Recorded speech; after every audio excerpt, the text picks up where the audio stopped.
I'm Marylee Montalvo.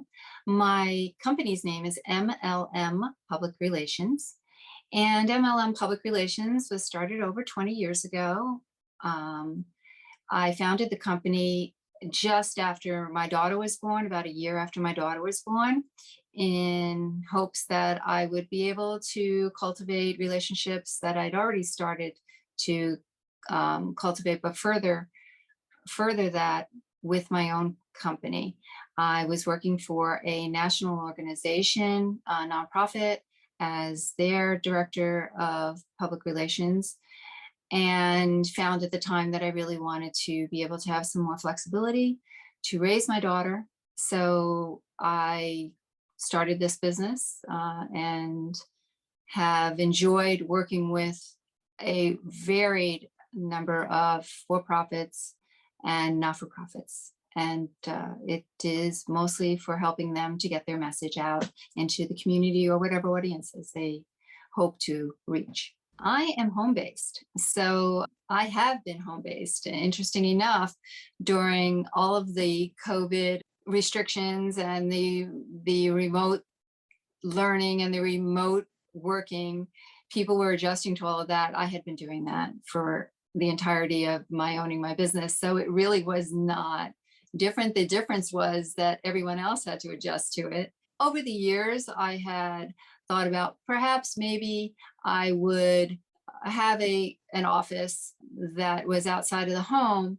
However, it never really made sense because a lot of what I did meant I would have to see my client anyway, be in their environment and know their environment. So it really just made sense for me just to go to them, and then it just evolved from there. I started the business because it is something I knew. It was something that I thought when I left the organization I was working with. I had a dear friend who was also a member of my Rotary Club, and someone who I had a lot of regard for as a business person. And he asked me, so I was maybe 2 weeks I had left the job and sorting things out and knowing that I did want an income, and I also wanted to stay current in my profession.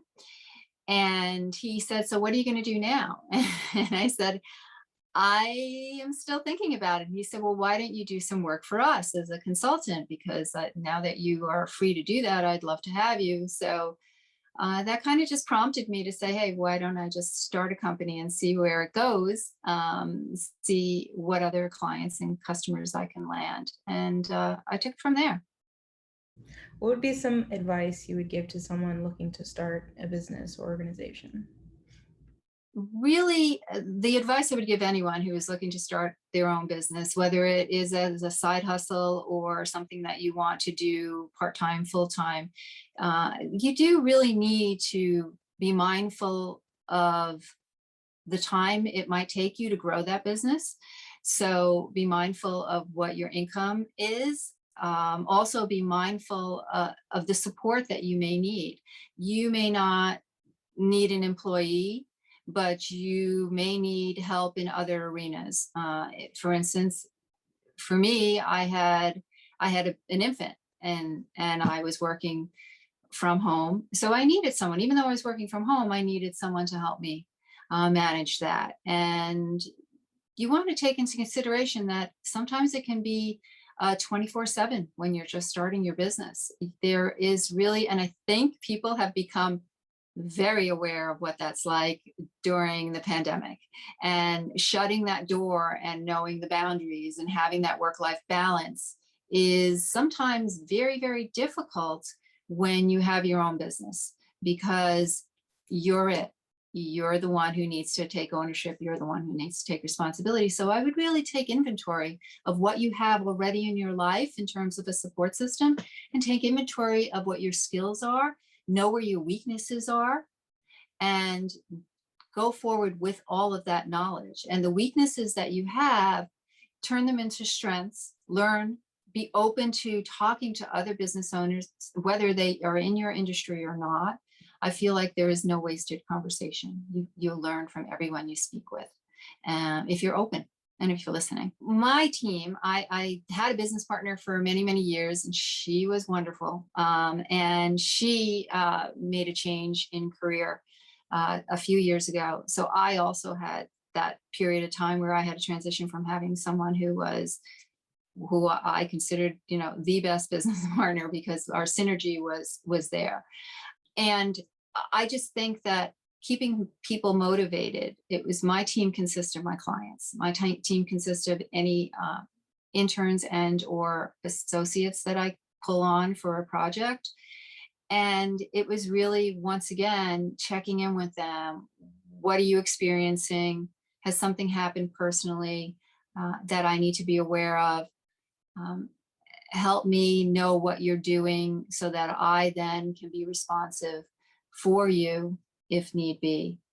And just trying to understand where they were in the process. So, is there anything that you wish more people knew about your organization? It's really more about hoping that they know about my clients. If they know about my clients, because for me, the public relations world that I grew up in was always about the client. It's always about whoever I worked for and they being in the forefront and their message being out there.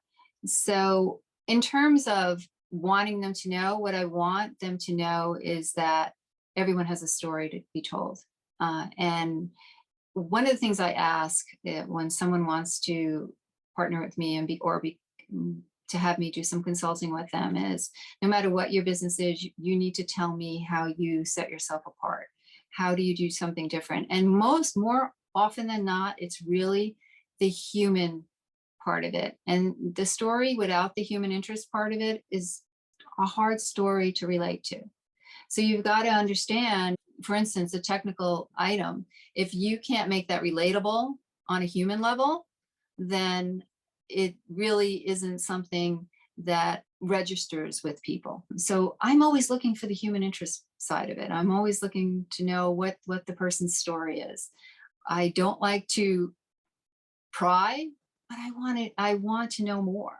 So, and since I'm a storyteller of sorts, I'm always looking for that story.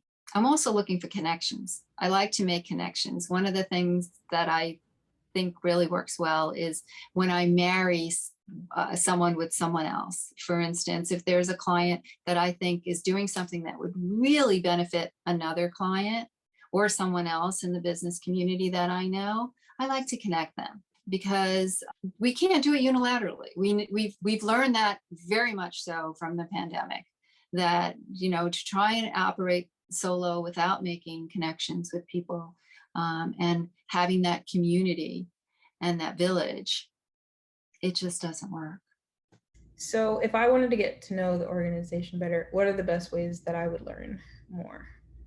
I really think the MLM Public Relations Facebook page is my best. I do feel that I can tell more of a story on it than others, and it really features on the things that matter to my clients and the things that matter to the community that my clients work in, and just as a whole, as a mankind community, as a place where we function. I like to put things on there about projects that I'm working on that may not necessarily be for a client, but something that I show an interest in, and that I think is something that should be out there. You get a feel of what I'm about and who I like to work with and the things I like to support.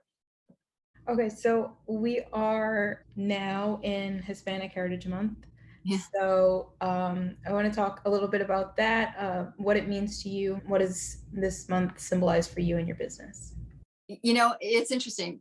Let's go back to the pandemic and everything you would see. You had a window into people's home lives. You had a window. You heard the children in the background. You had babies sitting on people's laps. You had the dogs barking. You had all of that. But when I started the business as a woman-owned, fairly new mom, I had to hide all that.